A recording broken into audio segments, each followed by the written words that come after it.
A cada dia, uma nova ameaça. A Coreia do Norte ratificou que pode realizar ataques nucleares contra alvos americanos. Os Estados Unidos estão levando a sério as ameaças e anunciaram o aumento da presença militar no Pacífico. O mais novo anúncio da TV estatal norte-coreana comunica formalmente à Casa Branca e o Pentágono que os Estados Unidos vão ser esmagados pela força do Exército Popular e por meios nucleares modernos, leves e diversificados. O secretário de Defesa americano disse que as ameaças são um perigo real para o país e seus aliados no norte da Ásia. Chuck Hagel afirmou que a costa oeste dos Estados Unidos está ameaçada. O Pentágono anunciou o deslocamento de um sistema antimísseis para o território americano de Guam, no Oceano Pacífico, um dos alvos declarados do regime comunista. Os caças de combate americanos mais modernos já se juntaram às tropas que fazem exercícios em conjunto com a Coreia do Sul, que também está de prontidão para o caso de uma agressão do norte. Num claro sinal da deterioração das relações entre os dois países, a Coreia do Norte barrou o acesso de trabalhadores do Sul a um complexo industrial. As fábricas são símbolo da tentativa de aproximação entre as duas Coreias e representam uma das únicas fontes de dinheiro do regime comunista, que tem um exército poderoso, mas uma população faminta. Luiz Fernando Silva Pinto, esse jogo da Coreia do Norte está ficando perigoso. Eu não sei se é triste, se é perigoso, arriscado ou se é piada, né? Porque as imagens que a gente vê, aquela manipulação, as pessoas olhando para baixo, lendo os textos, acho tão esdrúxulo tudo. Surreal, né, Mariana? E o pior é que é difícil medir a realidade desse perigo, a dimensão desse perigo, porque a ameaça não faz sentido. Qual é a estratégia de autorizar um ataque nuclear com antecedência, dando ao alvo potencial, os Estados Unidos ou a Coreia do Sul, bastante tempo para se preparar? Quais são as armas de um possível confronto? A Coreia do Norte tem mais de 5, talvez até 10 bombas atômicas, mas ao que tudo indica, elas são de baixa potência para armas nucleares. E não se sabe se são compactas o suficiente para serem colocadas em mísseis. Mesmo se esse for o caso, os mísseis norte-coreanos não são sofisticados. São alvos até fáceis para mísseis de ataque. Do outro lado da fronteira, em solo sul-coreano, existem centenas de baterias de mísseis de ataque e dezenas de caças bombardeios, como você mostrou, F-22, em prontidão. Eles podem levantar voo em muito pouco tempo, questão de minutos. Cada um desses aviões, cada um deles, pode carregar vários mísseis nucleares. Cada míssil é dezenas de vezes mais poderoso do que todo o arsenal norte-coreano. Além disso, navios americanos na área têm a bordo outras centenas de mísseis nucleares mais poderosos, de alcance maior. E além de tudo isso, provavelmente, há submarinos de ataque americanos da classe Ohio a pouca distância da costa. Essa é a artilharia mais do que pesada.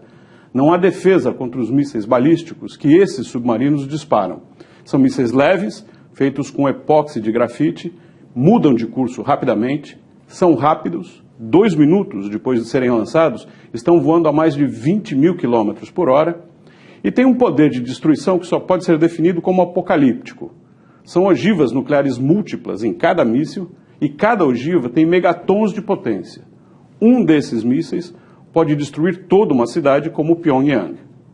Agora, a liderança militar da Coreia do Norte sabe de tudo isso. Então, por que ameaçar com pedra quem tem canhão? A resposta pode ser questão de hábito. O pai de Kim Jong-un e o avô dele, antes, sempre fizeram ameaças. Como não tinham, ou quando ainda não tinham, armas nucleares, eles ameaçavam invadir a Coreia do Sul. Ameaçavam bombardear e, às vezes, bombardeavam. A estratégia funcionou porque durante décadas, Mariana, esse regime brutal, repressivo, cruel com seus próprios cidadãos, não foi confrontado pela opinião pública mundial, na linha do melhor deixar quieto e evitar confusão. Não só isso, Pyongyang ganhou presentes, conseguiu comida e ajuda econômica quando fez gestos falsos de se desarmar, enquanto, claro, continuou desenvolvendo armas. Mas esse não é um exercício simples. O pai e o avô de Kim Jong-un conseguiram provocar sem nunca passar do limite, evitando que a própria Coreia do Norte fosse invadida. Se essa é a tática do novo líder, ele está carregando na intensidade com essas ameaças que têm sido constantes. pode ser parte do plano. Mas, se não for, ele pode estar desenhando o fim do regime, porque ele está chegando perto do limite.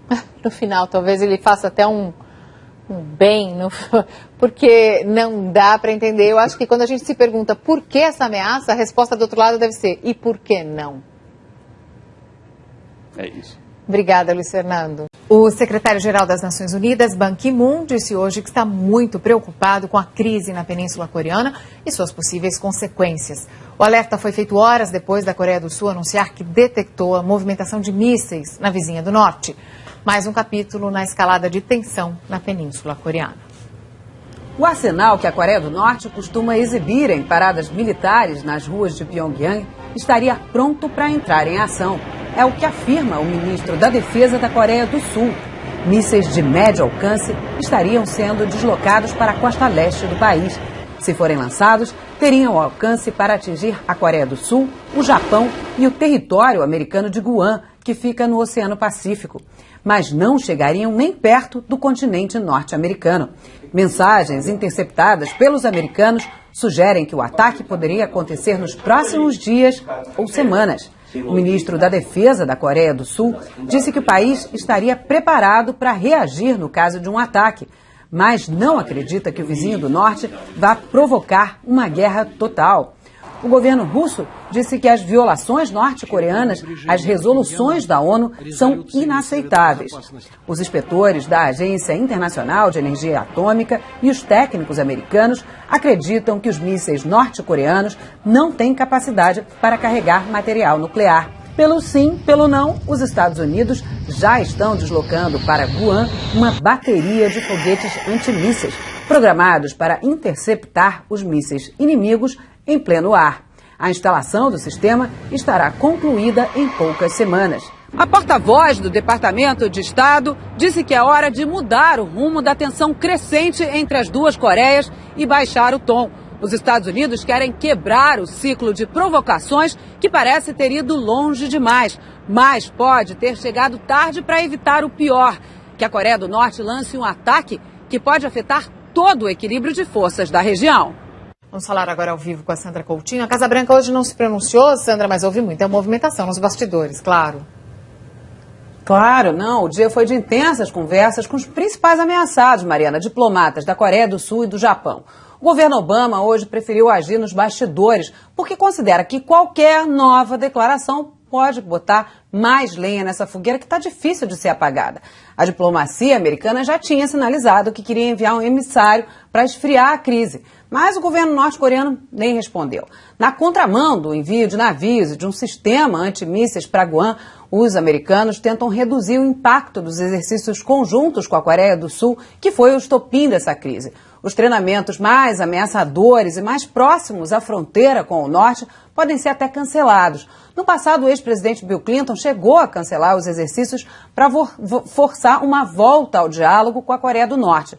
O consenso no Ocidente é que, se a tensão chegar ao máximo, o único país capaz de acabar com essa crise seria a China. E a gente sempre se pergunta, Mariana, por que a China não dá um puxão de orelha de vez no Kim Jong-il? Afinal de contas, a China supre 80% do combustível usado pela Coreia do Norte e 60% da comida. Mas a gente tem que levar em conta o seguinte, Mariana, uma península coreana totalmente pacificada pode se reunificar e acabar se transformando numa má notícia para a China. Poderia criar uma onda de refugiados vindos do norte que não seriam absorvidos pelo mercado de trabalho sul-coreano e ainda criar para a China uma vizinha forte, com uma economia vibrante, com um território respeitável e, pior, com um programa nuclear e um arsenal de mísseis balísticos capazes de tirar o sono de qualquer governo. A China pode até votar contra os norte-coreanos no Conselho de Segurança da ONU, mas não quer perder o controle da vizinha e ter uma rival à altura na porta ao lado. Perigoso esse jogo. Obrigada, Sandra. Vamos agora ao pesadelo que é a vida cotidiana na Coreia do Norte e que agora se tornou ainda mais vívido com o depoimento de Shin Dong-yuk, um dos mais recentes fugitivos. Já nasceu num campo de prisioneiros políticos e logo à nascença estava a ser obviamente punido com toda a sua família, há 3 gerações, isto porque um avô tinha sido considerado desleal ao estranho regime norte-coreano. Did anybody ever explain to you why you were in a camp? No, never. Because I was born there, I just thought those people who carry guns were born to carry guns. And prisoners like me were born as prisoners. Did you know America existed? Not at all. Did you know that the world was round? I had no idea if it was round or square. O Campo 14 foi tudo o que Shin Dong-hyuk conheceu nos seus primeiros 23 anos de vida. Estas imagens de satélite são as únicas a que o mundo exterior teve acesso. Crê-se que estiveram aqui detidas 15 mil pessoas, obrigadas a viver e trabalhar neste desolador conjunto de casas, fábricas, campos e minas, rodeado por uma cerca elétrica. Growing up, did you ever think about escaping? That never crossed my mind. It never crossed your mind? No, never. What I thought was that the society outside the camp would be similar to that inside the camp. You thought everybody lived in a prison camp like this? Yes.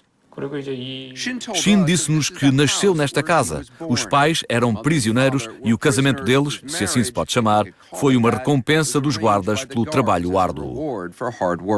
Did they live together? Did they see each other every day? No, you can't live together. My mother and my father were separated, and only when they worked hard could they be together. Did they love each other? I don't know. In my eyes, we were not a family. We were just prisoners. How do you mean? You wear what you're given, you eat what you're given, and you only do what you're told to do. So there's nothing that the parents can do for you, and there's nothing that the children can do for their parents. This may be a very dumb question, but did you even know what love was when you were, for the first 23 years of your life? I still don't know what that means. O amor pode ter estado ausente, mas o medo, não. Nesta espécie de escola, Shin viu o professor espancar uma menina até à morte por assambarcar alguns grãos de milho, uma infração às regras da prisão que ele e outros alunos tinham de saber de cor. If you escape, you would be shot. If you try to escape or plan to escape, you would be shot. Even if you did not report someone who was trying to escape, you would be shot. As execuções ocorriam neste campo, diz ele. Os outros prisioneiros eram obrigados a assistir. Por muito assustadoras que fossem as execuções, Shin considerava-as uma quebra da monotonia dos trabalhos forçados e fome constantes. Os prisioneiros comiam a mesma papa de farinha de milho e couve todos os dias. Shin diz que tinham tanta fome que comiam ratazanas e insetos para sobreviver. So for 23 years, you were always hungry? Yes, of course. We were always hungry. And the guards always told us, through hunger you will repent.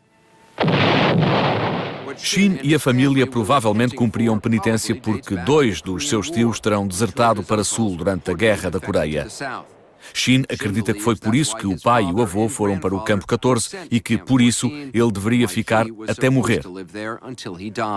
O primeiro ditador da Coreia do Norte, Kim Il-sung, instituiu a prática das 3 gerações de castigo na década de 50. The idea is to eliminate this lineage, to eliminate the family, on the theory that if the grandfather was a counter-revolutionary, the father and the grandsons would be opposed to the regime as well.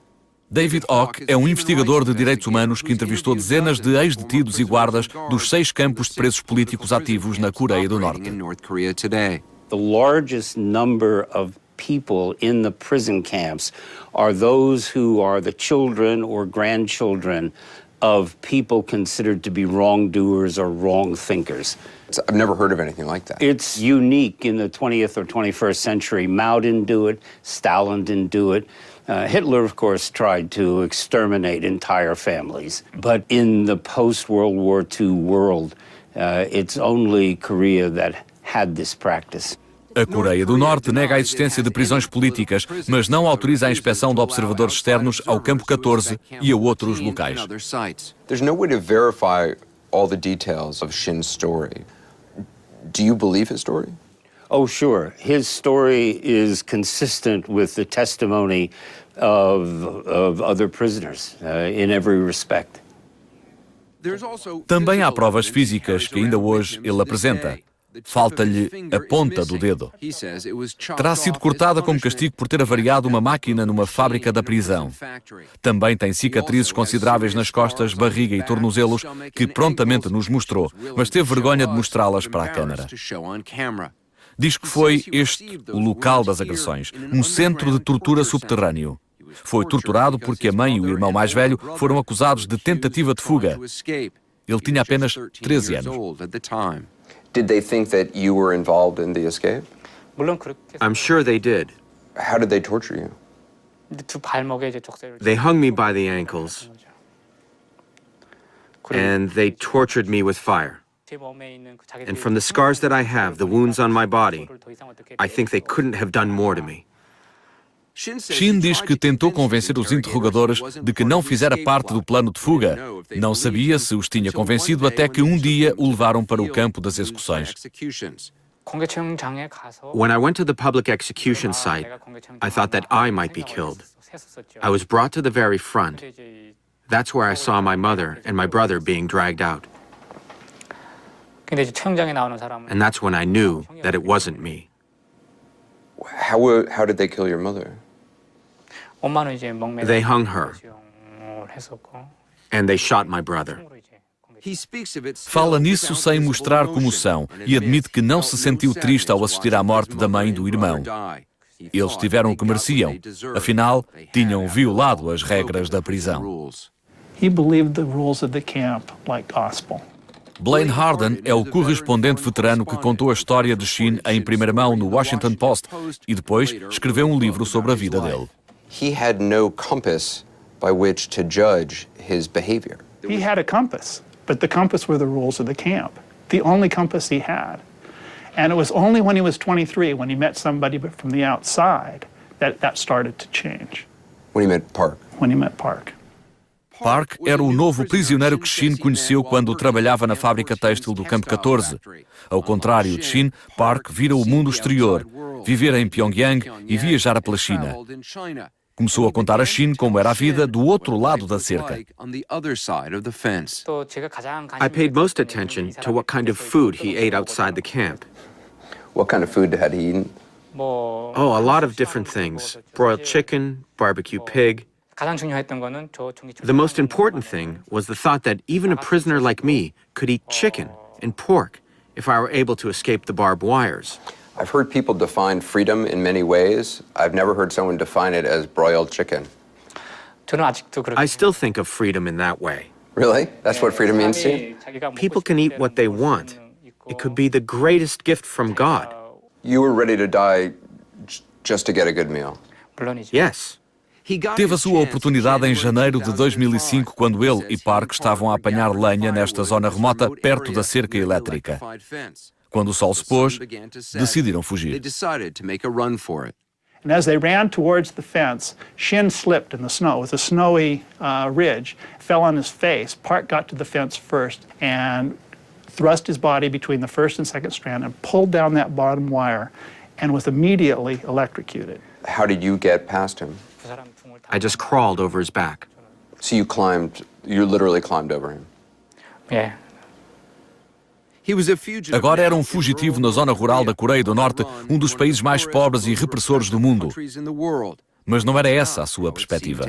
What did the outside world look like? It was like heaven.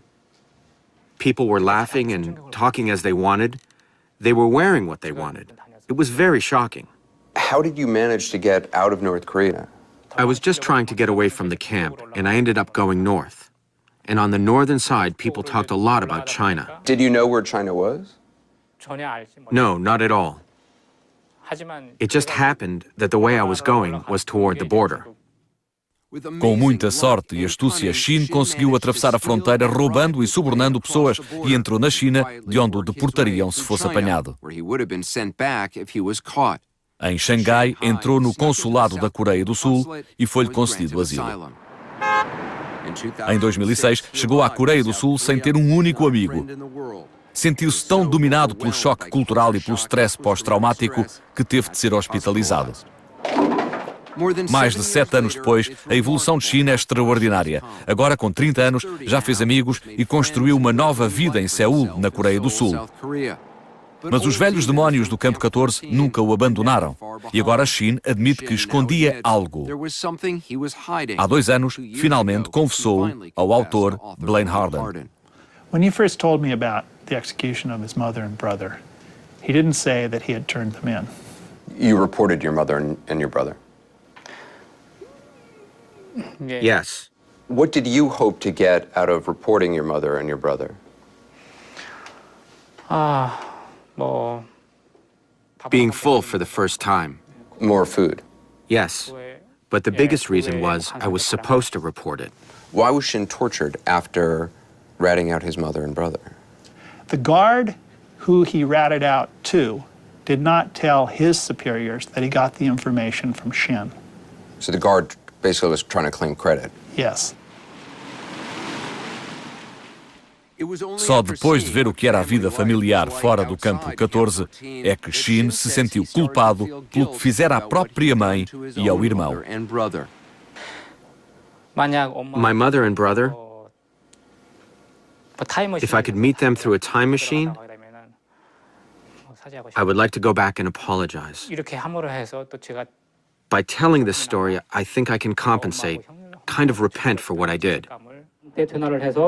O arrependimento levou Shin a viajar pelo mundo. É orador em comícios sobre direitos humanos, reúne-se com congressistas americanos e está a contar-nos a sua história por estar frustrado com a atenção que a imprensa presta ao novo líder da Coreia do Norte, Kim Jong-un, e à sua esposa, e pelo pouco destaque dado aos prisioneiros dos campos. Na Coreia do Sul, ele e uns amigos criaram um talk show na internet para divulgar o que se passa na Coreia do Norte. Quanto ao sabor da liberdade, pelo qual arriscou a vida, agora pode comer o frango grelhado que quiser, mas admite que isso não lhe deu a satisfação que esperava. When I eat something good, when I laugh with my friends, or, when I make some money, I'm excited. But that's only momentary. And right afterwards, I start worrying again. You worry about what now? What I worry about now is all those people in the prison camps. Children are still being born there, and somebody is probably being executed. And do you think about that a lot?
Muito se fala e pouco se conhece da Coreia do Norte. Praticamente não há imagens desta, que é uma das últimas e certamente a mais fechada ditadura comunista do mundo.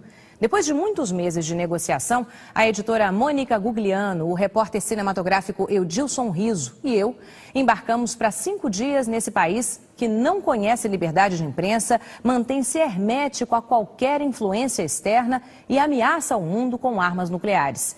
Que tipo de recepção tivemos é o que você vai ver hoje na primeira reportagem da série sobre a Coreia do Norte.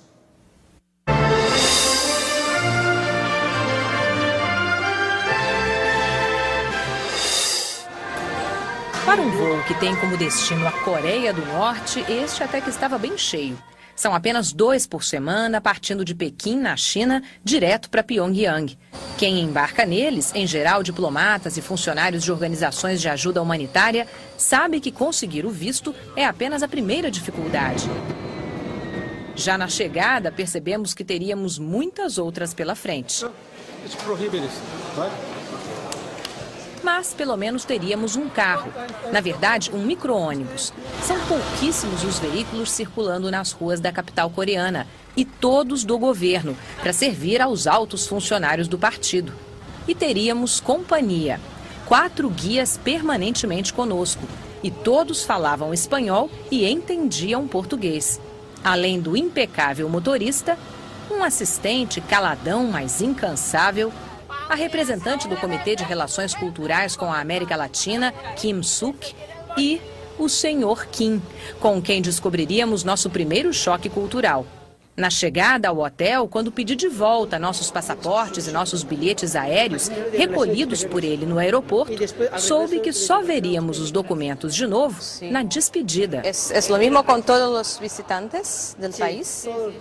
O passaporte é um documento do governo brasileiro e sua retenção, está escrito lá, é considerada um extravio. Mas não teve jeito, apesar dos meus protestos. São as regras na Coreia do Norte.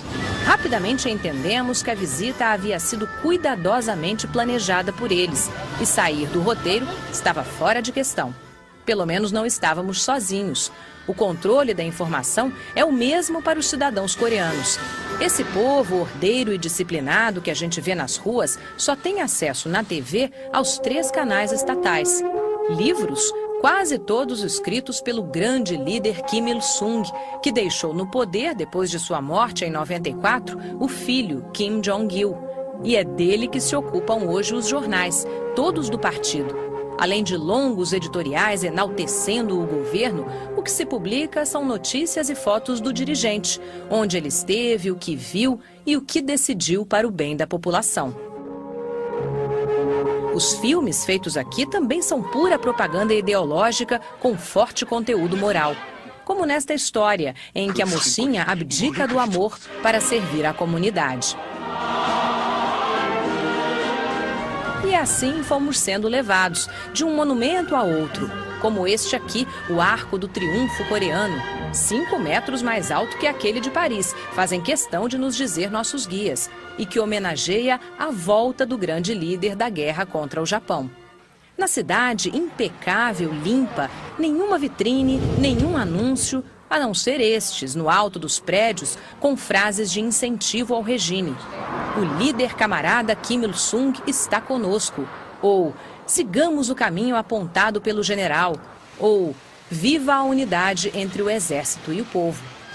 Um grupo de desavisados turistas da Coreia do Sul se aproxima de nós. Sim, turistas são bem-vindos, me dizem os guias. Mas descubro que estes aí são todos do Comitê de Reunificação das Coreias, escolhidos a dedo para a viagem. E antes que pudéssemos conversar mais, os guias me avisam que temos de ir. Estamos muito atrasados para o almoço. Momento fundamental para quem não tem um histórico de comida farta. Nos restaurantes escolhidos por eles, claro, ficamos num reservado, sozinhos. Neste aí, descobrimos que o problema de energia elétrica vivido pela Coreia do Norte é real. Os apagões são frequentes, a qualquer hora do dia. Nas negociações para que a Coreia do Norte abandone as armas nucleares, o governo de Pyongyang exigiu dos Estados Unidos, como contrapartida, um reator para a geração de energia. Mas o acordo parece destinado ao fracasso. E o espírito anti-americano, tão profundamente arraigado aqui, explica por quê. O Museu da Vitória na Libertação da Pátria tem um jeitão de Museu da Humilhação Americana. Fotos e reproduções de documentos do início dos anos 50, na Guerra da Coreia, contam a história do ponto de vista do Norte. Nossa guia, Kim Suk, me dá a sua versão de como os Estados Unidos agrediram a pátria e tomaram o Sul. Como entregaram armamentos ao exército títere da Coreia do Sul, como assassinaram inocentes e como foram derrotados pelo Norte. Cada vez menos contida, ela então defende as armas nucleares. Tropas norte-americanas sempre está ameaçando contra nossa parte. Por isso, nós nos empurrou a disponer de armamentos nucleares para defender nossa parte, nossa vida.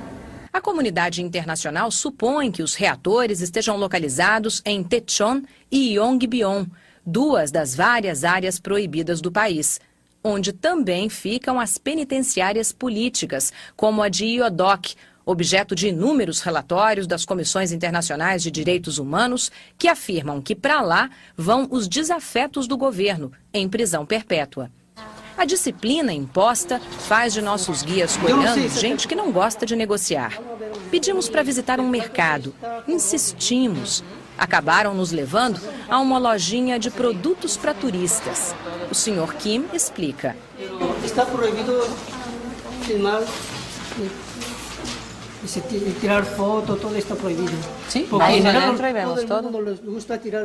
Os coreanos não les gusta tirar fotos na tienda. Pedimos para conversar com jogadores de futebol. Os coreanos são fanáticos pelo esporte, como nós. Disseram que estavam todos de férias. Pedimos para visitar uma residência, dar uma espiadinha na rotina de um cidadão comum. Impossível, disseram eles. Uma coisa é entrar no país, outra bem diferente é entrar em contato com o povo. Famílias em casa, nos seus afazeres cotidianos, o que comem, como dormem, ainda são um assunto muito delicado por aqui. O mais perto que a gente conseguiu chegar das pessoas foi aqui, da janela do nosso quarto do hotel.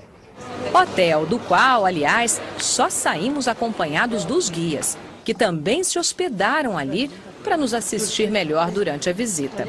A qualquer hora do dia ou da noite, ali estavam eles, no lobby. Nossos passaportes só retornaram às nossas mãos na hora do embarque de volta. Mas, apesar das proibições, já havíamos registrado preciosas imagens do país mais fechado do mundo. Imagens que você vai ver ao longo desta semana. A festa popular a que a mãe desse menininho foi assistir lá em Pyongyang é a mesma que nós vimos há 2 semanas. Na reportagem de hoje sobre a Coreia do Norte, a editora Mônica Gugliano, o repórter cinematográfico Edilson Riso e eu vamos mostrar como os coreanos comemoram as datas importantes para o país e como a disciplina e a obediência ao Estado estão presentes mesmo em momentos de festa. Na lenda coreana, Cholima é um cavalo alado, tão veloz e indomável que ninguém consegue montá-lo. Mas na estátua erguida na capital, Cholima dá carona a uma camponesa e a um operário, para que o socialismo ganhe em força e velocidade. O Estado na Coreia do Norte apropriou-se de vários mitos populares para reforçar o seu próprio. Foi assim também com o Arirang. Visitamos o país na semana da festa do Arirang, uma bela lenda popular que conta a história de um amor impossível. Mas, na versão pós-socialismo, o Arirang passou a lembrar a fundação do PTC, o Partido dos Trabalhadores da Coreia. É feriado. O operário ganha folga de 5 dias e pode levar a família ao estádio para ver o Arirang, um espetáculo com nome de festa popular e conteúdo de propaganda partidária. Já na chegada, numa coreografia perfeitamente ensaiada, 15 mil crianças com cartazes coloridos escrevem saudando o público. O Arirang só acontece de 3 em 3 anos e é um orgulho nacional. Nesta época, a concessão de vistos para a Coreia do Norte torna-se mais flexível e estrangeiros são até convidados para o show, como estes coreanos do Sul, que defendem a reunificação. Em todo o estádio, eram os únicos a se manifestar. Mas mesmo em dia de festa, a vigilância não relaxa. Nós e outro grupo de jornalistas de Taiwan fomos levados ao mesmo setor do estádio, de onde nossos guias poderiam nos controlar melhor. E começa o espetáculo, que conta a história da Coreia do Norte a partir do momento que interessa ao regime, a guerra contra a dominação japonesa. Os estudantes ensaiam durante 6 meses para esse espetáculo. Os pontos altos são a sincronia perfeita e muita disciplina. E a mensagem é clara, simples, sem nenhuma sutileza. Durante o domínio japonês, tristeza. Mas então correntes se quebram. E surge a estrela da Coreia, o líder Kim Il-sung.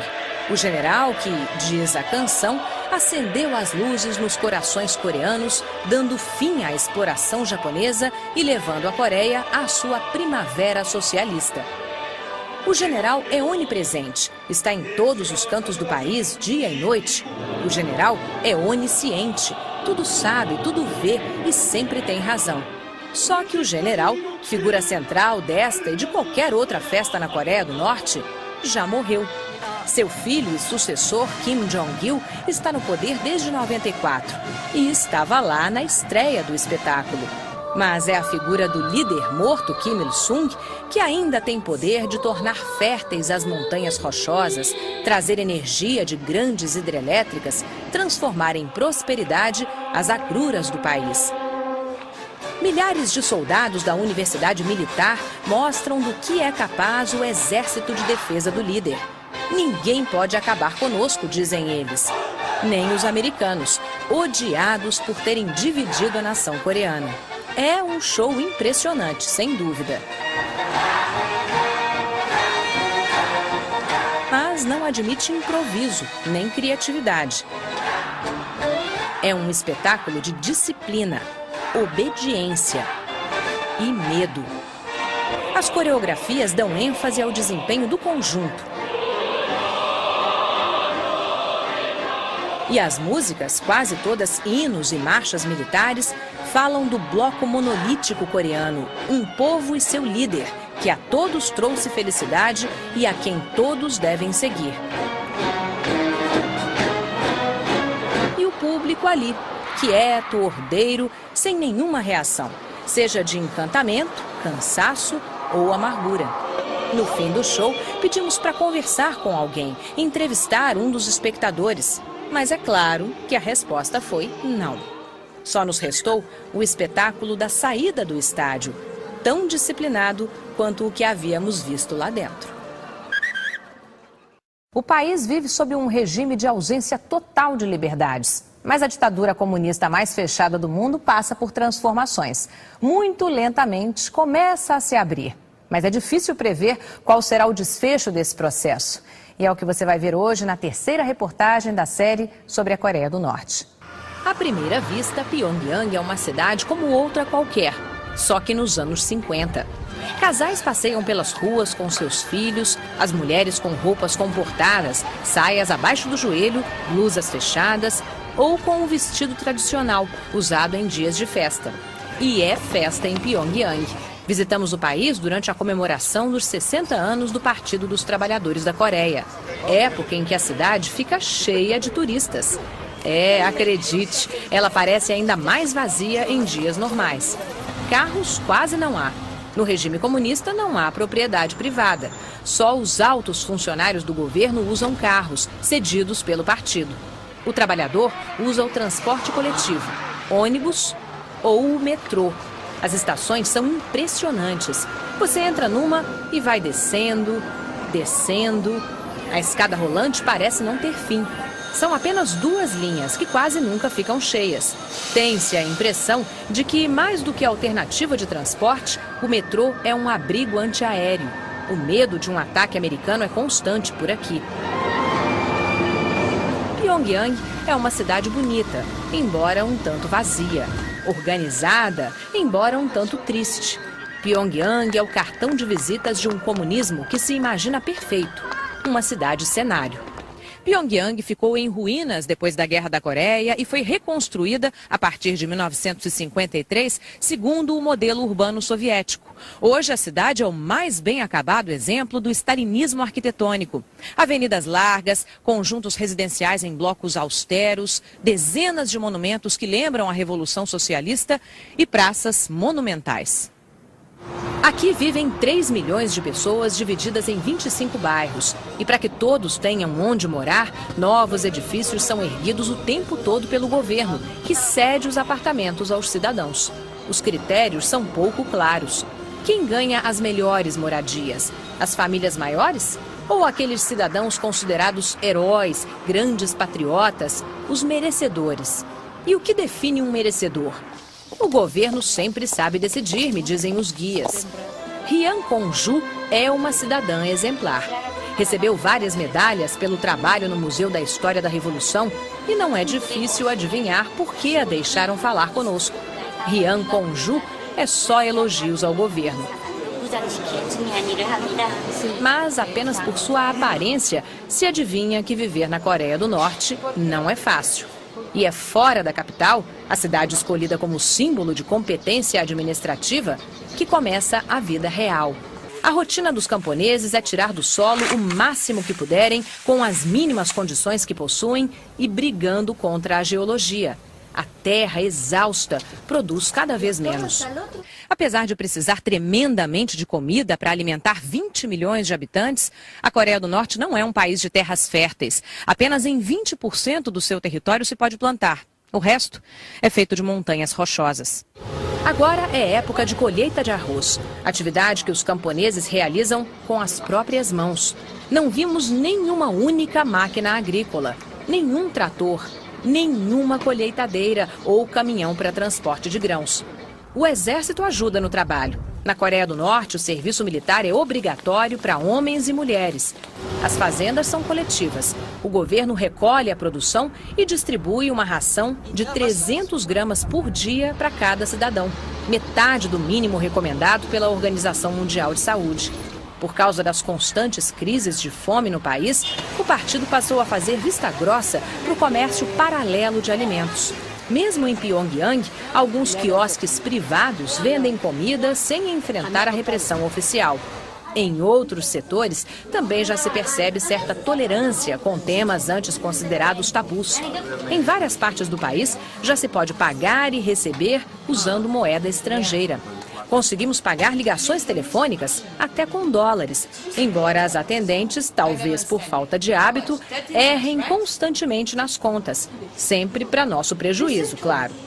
Mas o fato é que essa ligeira abertura está sendo vista pela comunidade internacional como um sinal de que a Coreia do Norte não se sustenta isolada em si mesma por muito mais tempo. As cada vez mais constantes ameaças nucleares que o governo coreano manda ao mundo podem significar um momento limite, chantagear para conseguir ajuda. O problema é como fazer a transição.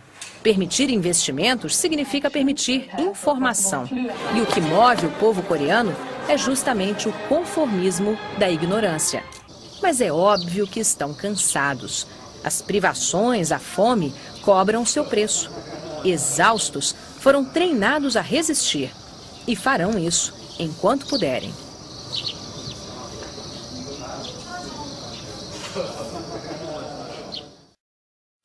E outro país que, apesar da resistência internacional, está no clube das armas nucleares é a Coreia do Norte. E hoje você vai conhecer o homem que inventou esse país, o mais fechado do mundo. O ditador que morreu há mais de 10 anos, mas continua vivo no dia a dia dos coreanos. Quem recebe os estrangeiros que desembarcam em Pyongyang é ele. No caminho para o hotel, os visitantes vão se acostumando com a presença frequente dele. O grande líder está em toda parte, em todas as paredes de todos os salões de todos os prédios da cidade, em monumentos espalhados em locais estratégicos da capital, no metrô, nas praças. Kim Il-sung é mais do que o grande líder da Coreia do Norte. Ele é a própria nação. Aqui, Kim Il-sung tem 20 metros e é todo feito em bronze. Quando se casam, os jovens, antes mesmo da lua de mel, tratam de vir à praça prestar homenagens a Kim Il-sung. Na Coreia do Norte, é possível casar por amor, mas a maioria dos matrimônios ainda é arranjada pelas famílias. E as noivinhas, nos vestidos típicos do país, maquiagem caprichada, vêm pedir ao eterno dirigente a graça de um marido bonzinho e dedicado. Ele protege a todos nós, diz esta moça. Neste país comunista, não há cerimônias religiosas, mas a reverência obrigatória diante da imagem do líder lembra uma devoção divina. Trazer flores é de bom tom, até para os que mal conseguem carregá-las. Kim Il-sung está quase sempre sorrindo, mas pode adotar um ar altivo, preocupado, pode aparecer falando aos cidadãos ou acompanhando alguma obra importante para o país. No verão, no inverno, na juventude, na maturidade. Mas a sua pose preferida é aquela na qual aparece com crianças. O palácio dedicado a elas é uma escola de disciplinas extracurriculares. Aqui, as meninas aprendem a dançar e sorrir. Aprendem a tocar o caiagum, um instrumento típico que tem um belíssimo som, e sorrir. Aprendem a fazer bordados tão perfeitos que parecem fotos e demoram 3 meses para ficar prontos. E aprendem a demonstrar publicamente todas essas habilidades. Fomos levados a um show na escola, que começa, claro, com um agradecimento a Kim Il-sung por tudo que ele fez pelas crianças norte-coreanas. Depois, as meninas dançam e sorriem. Rodopiam loucamente.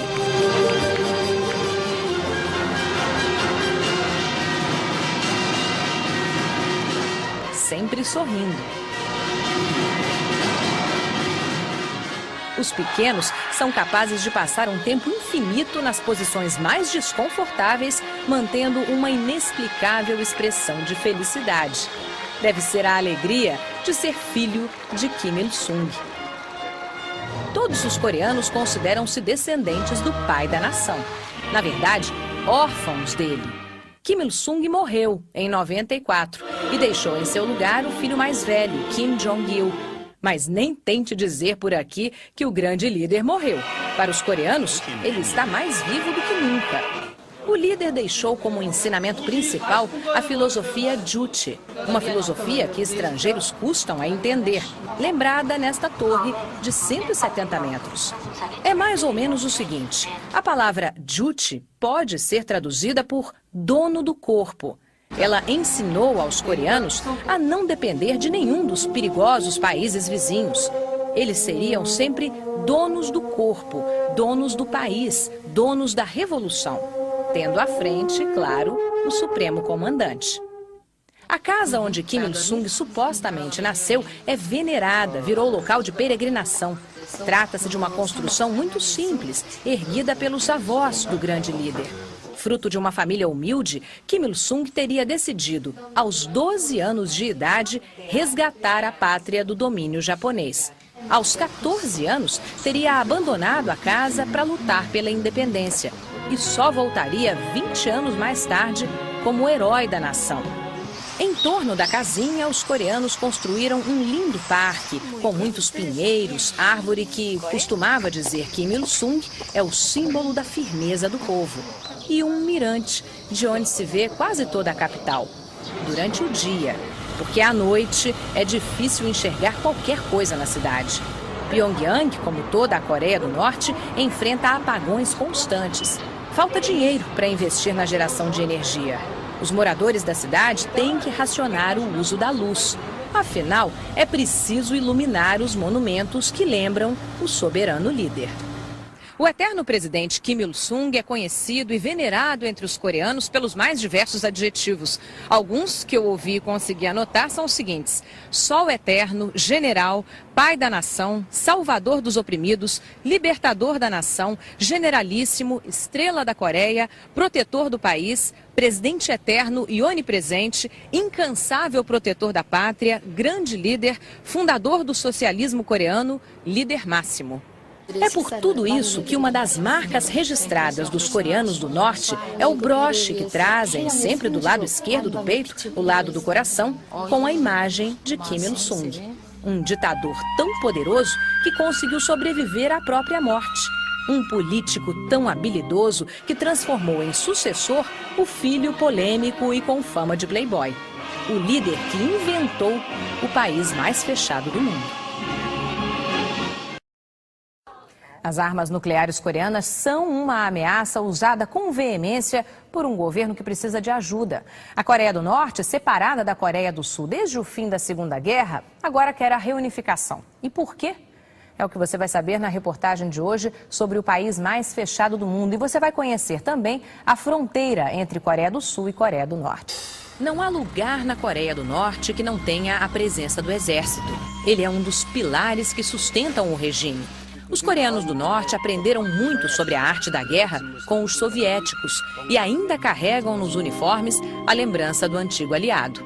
A União Soviética ruiu. A Coreia do Norte sobreviveu solitária, mas o grande inimigo do passado de ambos ainda é presente por aqui. Nesta viagem, vamos para o lugar onde os soldados coreanos ficam frente a frente com as tropas dos Estados Unidos. Depois da Segunda Guerra Mundial, a Coreia foi dividida em duas. O lado norte, apoiado pela União Soviética, o lado sul, pelos Estados Unidos. A linha que separou a península foi demarcada no paralelo 38, a 160 quilômetros de Pyongyang e a 70 quilômetros de Seul. A fronteira militarizada recebe poucos visitantes deste lado norte. Para ter acesso às instalações do Exército, mesmo com autorização do governo, é preciso passar pela burocracia local. Nossos guias trocaram papéis para lá, anotações para cá e finalmente pudemos entrar. Depois de passar a pé pela primeira barreira, seguimos de ônibus, acompanhados de um soldado norte-coreano. Mas há civis na área, camponeses. A falta de solo fértil deste lado norte é tamanha que nenhum pedaço de terra pode ser desperdiçado. Observadores neutros de agências internacionais também são, eventualmente, admitidos no local, até o limite da demarcação. Nós estamos na zona de administração conjunta militar. Aqueles edifícios mais claros que você vê ali na ponta pertencem aos Estados Unidos. Os azuis pertencem à Coreia do Norte. A linha que divide as duas Coreias é aquela linha de cimento que você vê passando exatamente no meio dos edifícios. Do lado de cá, só coreanos do norte. Do lado de lá, apenas americanos. Mesmo estando a apenas 20 metros de nós, um oficial americano nos observa de binóculos. Tanta movimentação não é comum por aqui. Tão próximos uns dos outros, os soldados dos dois lados não se falam. Mesmo dentro das casas construídas exatamente sobre a linha de fronteira, ninguém ultrapassa a demarcação. O edifício de linhas modernas, onde os Estados Unidos montaram, digamos assim, o seu QG, fica exatamente em frente a outro, mais austero, onde os norte-coreanos têm suas salas e onde conversamos com este soldado. Ele me diz que a relação entre os dois lados é tensa. Cada recuo nas relações diplomáticas eleva o grau de animosidade neste território comum. Para manter o moral da tropa, o lado norte montou vários pequenos museus que contam a história da Guerra da Coreia, sob o ponto de vista, claro, da estupenda vitória do norte. Muitas fotos do líder que conduziu as tropas, o indefectível Kim Il-sung. Fotos de algumas cabeças cortadas nas batalhas. E a mesa onde, em 53, foi assinado o armistício que estancou a sangria dos dois lados. A paz definitiva nunca foi acordada. Mas a campanha pela reunificação ganhou prioridade agora para o norte. Os soldados nos levam a um monumento que reproduz a última assinatura de Kim Il-sung antes de morrer em 94.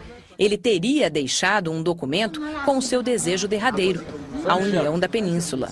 Mas os termos dessa reunificação não são claros até hoje, o que leva a crer que, mais do que uma união política, o governo do Norte estaria de olho mesmo nos investimentos que poderiam vir do Sul.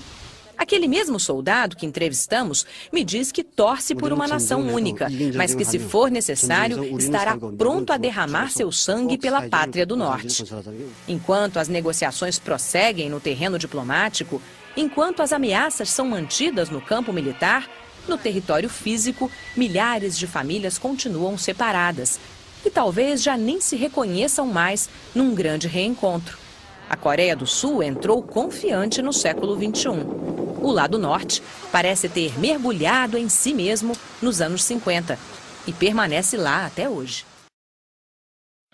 Num país com tão pouca comida, a alimentação para os estrangeiros é farta para causar impressão. Tudo que o visitante vê é uma meia-verdade, como num teatro. Hoje você vai conhecer um pouco dos bastidores da nossa viagem à Coreia do Norte, o país mais fechado do mundo. Um estrangeiro sempre se sentirá um estrangeiro na Coreia do Norte. Por mais tempo que passe aqui, sempre terá a impressão de estar num grande teatro, cuidadosamente ensaiado e sem espaço para improviso. Todos fazem o que o partido espera que façam, o que inclui causar boa impressão aos forasteiros. Nossos guias, os reis da proibição, tentam dizer não da maneira mais simpática possível. Estão treinados para demonstrar felicidade. Mas o que eles gostavam mesmo era da hora do almoço. Por estarem com estrangeiros, eles também tinham direito a uma refeição. Nos restaurantes não há cardápio. Serve-se o que há no dia, o que já é uma maravilha para quem só tem arroz em casa. Aqui, uma espécie de sopa com tudo dentro. Repolho, cebola, batata, pimenta, claro, e carne moída. Carne de quê? Não sei. E confesso que preferi não perguntar. Eles se esbaldavam. Nós, nem tanto. Esse é um prato típico, bem típico da Coreia do Norte. É carne de pato, um churrasco de carne de pato, com picles, pepino. Isso aqui é um molho de soja e um molho de vinagre. E eles comem tudo isso acompanhado de uma aguardente de cereais, que é bem fraquinha. E é bom. É bom. O banquete faz nossos amigos terem um certo sono durante a tarde. Pudera. Um deles sempre passava a noite acordado na porta do hotel para não perder um movimento nosso. O hotel onde ficamos em Pyongyang é um hotel antigo, mas grande, com quartos grandes, tudo razoavelmente confortável, embora caro. A gente nunca soube exatamente qual é a diária, porque o pacote aqui para jornalistas inclui o hotel mais a presença permanente dos guias, 250 € por dia por pessoa. E como esse aqui é um território exclusivo para estrangeiros, a gente tem coisas que os coreanos jamais teriam em casa, como, por exemplo, TV a cabo com alguns canais internacionais. Mesmo sendo um lugar para estrangeiros, a comida do hotel é ao gosto local, inclusive no café da manhã. Isso aqui é repolho e carne. Não tenho ideia de que tipo de carne seja. Será que eu arrumo um pãozinho? Como não têm acesso a nenhuma informação do exterior, os coreanos acabam se comportando como se nada mais existisse. Alimentam o ódio aos Estados Unidos, incitado pelo governo, mantêm a disciplina sob qualquer circunstância, sabem que um poder maior vigia suas atitudes. Será que são mesmo tão apáticos quanto parecem? Será que sabem o quanto sofrem ou simplesmente se acostumaram? Perguntas que alguém de fora tem dificuldade para responder. Um estrangeiro, na Coreia do Norte, será sempre um estrangeiro.